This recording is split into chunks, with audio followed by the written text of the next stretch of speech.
আপনি কি জানেন আমাদের পৃথিবীতে বছরে প্রায় 20 কোটি সিলিং ফ্যান বিক্রি হয় এবং ভারতবর্ষের জনসংখ্যার মোট 60% লোক সিলিং ফ্যান ইউজ করে, অর্থাৎ সংখ্যাটা গিয়ে দাঁড়ায় প্রায় 70 কোটি।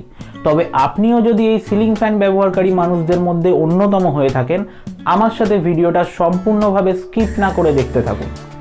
ভিডিও শুরু করার আগে আপনার জন্য একটা প্রশ্ন, এই মুহূর্তে আপনার বাড়ির সিলিংয়ে বা টেবিলেতে যে ফ্যানটা ঘুরছে সেটা কোন দিক থেকে কোন দিকে ঘুরছে আপনি কি লক্ষ্য করেছেন?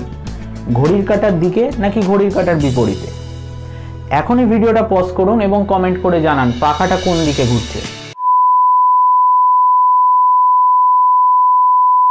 আপনাদের মধ্যে যাদের উত্তর ঘড়ির কাঁটার বিপরীত দিকে তারা একদম ঠিক বলেছেন। তবে কেন? আবার একটা মজার ঘটনা আপনাকে বলি, যারা সিলিং ফ্যানের জায়গায় টেবিল ফ্যান লক্ষ্য করেছেন তারা হয়তো বলবেন আমার পাখাটা ঘড়ির কাঁটার দিকে ঘুরছে। তারাও একদম ঠিক বলছেন।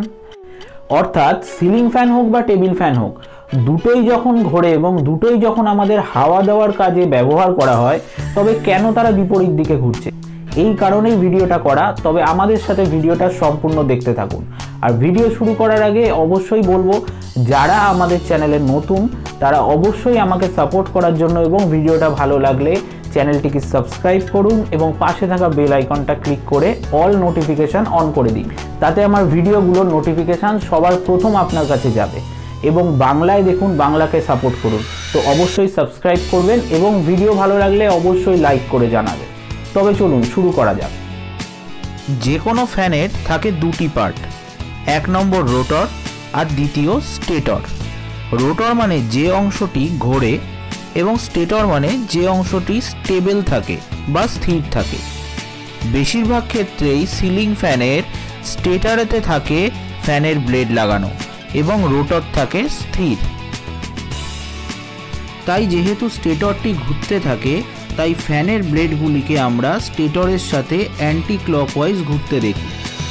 এই অ্যান্টি ক্লকওয়াইজ ঘোরার কারণ হচ্ছে পাখার ভেতরের গঠন বা ইলেকট্রিক্যাল কয়েলের ওয়াইন্ডিংয়ের জন্য।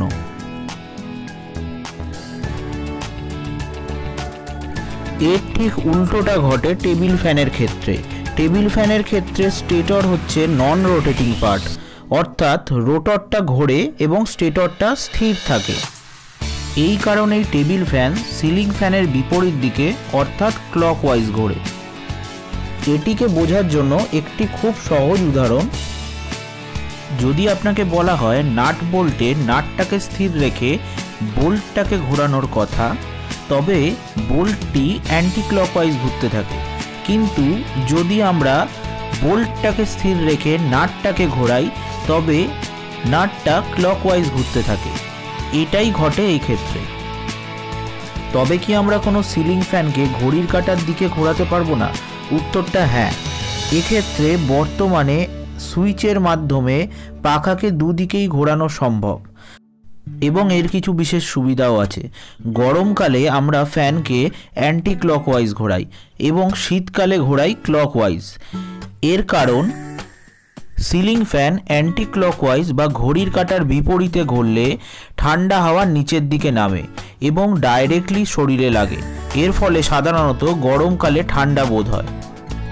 এবং ঠিক উল্টোভাবে শীতকালে সিলিং ফ্যান ক্লকওয়াইজ বা ঘড়ির কাঁটার দিকে ঘুরলে গরম হাওয়াকে নিচের দিকে নামাতে সাহায্য করে, ফলে ঘর গরম থাকে। এটি সাধারণত শীতকালে করা হয়। আশা করি বুঝতে পেরেছেন আমাদের ঘরে সিলিং ফ্যান বা টেবিল ফ্যান কেন এবং কোন দিকে ঘোরে। আমাদের ভিডিওটা ভালো লেগে থাকলে অবশ্যই ভিডিওটাকে লাইক করুন এবং বন্ধুদের সাথে শেয়ার করুন এবং তার সাথে আমাদের সাপোর্ট করতে অবশ্যই চ্যানেলটাকে সাবস্ক্রাইব করে পাশে থাকা বেল আইকনটা ক্লিক করে দেবেন। ততক্ষণের জন্য আমি দীপাঞ্জন, দেখা হচ্ছে অন্য কোনো ভিডিওতে। ভালো থাকবেন, সুস্থ থাকবেন, নমস্কার।